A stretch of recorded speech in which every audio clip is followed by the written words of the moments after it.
Oui, bonsoir. Donc dans cette vidéo, en fait, je voulais vous parler des pharaons et de ce qui est expliqué en fait concernant les pharaons post-mortem. Donc, alors cette histoire-là est passionnante en fait. Elle peut sembler symbolique, mais je pense qu'elle a une réalité au niveau cosmique. C'est-à-dire que ce qui est expliqué concernant le travail des pharaons probablement existe dans l'au-delà. Donc, les pharaons, en fait, lorsqu'ils meurent, alors déjà de leur vivant, sont censés en fait garder, hein, protéger en fait l'Égypte. Hein, ils sont considérés comme immortels et de par ce fait, eh bien, ils sont vraiment des gardiens de, disons, de la descendance des pharaons, des dieux. Hein, ils sont considérés, les pharaons, comme des dieux. Qu'en est-il donc post-mortem?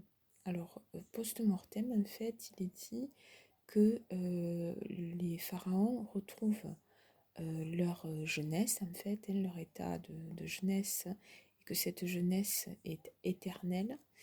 Ils retrouvent leur royaume, hein, dans le monde des morts, en fait, c'est vraiment une continuité de leur vie de pharaon dans un état de jeunesse éternelle.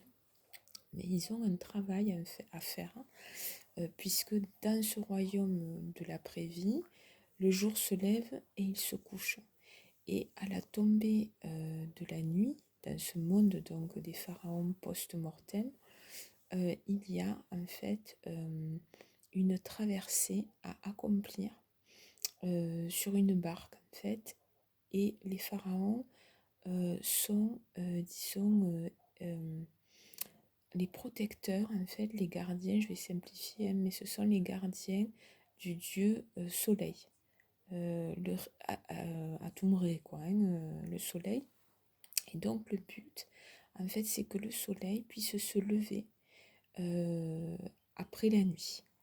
Donc les pharaons, en fait, sur cette barque qui va être soumise à de grands périls, vont devoir protéger le soleil toutes les nuits, en fait, dans ce royaume post-mortem, pour que le soleil puisse se lever.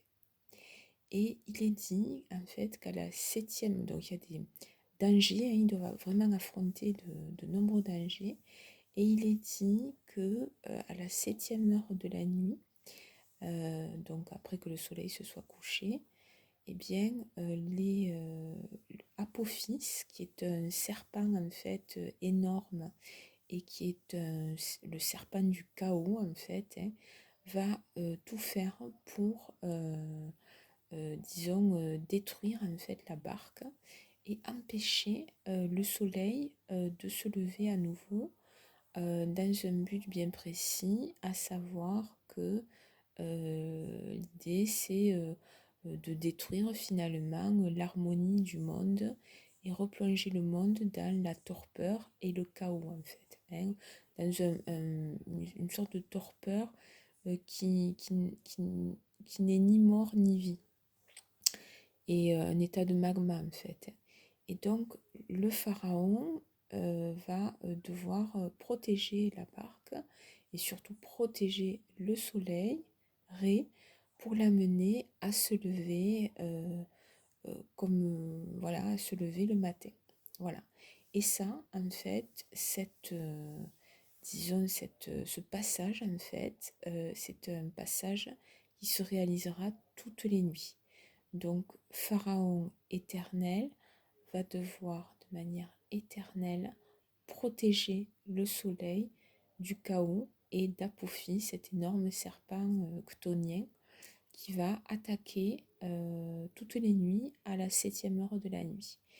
Et ça, Apophis renaît toujours de ses cendres, donc il va, disons, voilà, il sera toujours là en fait, et Pharaon est tenu d'être toujours là.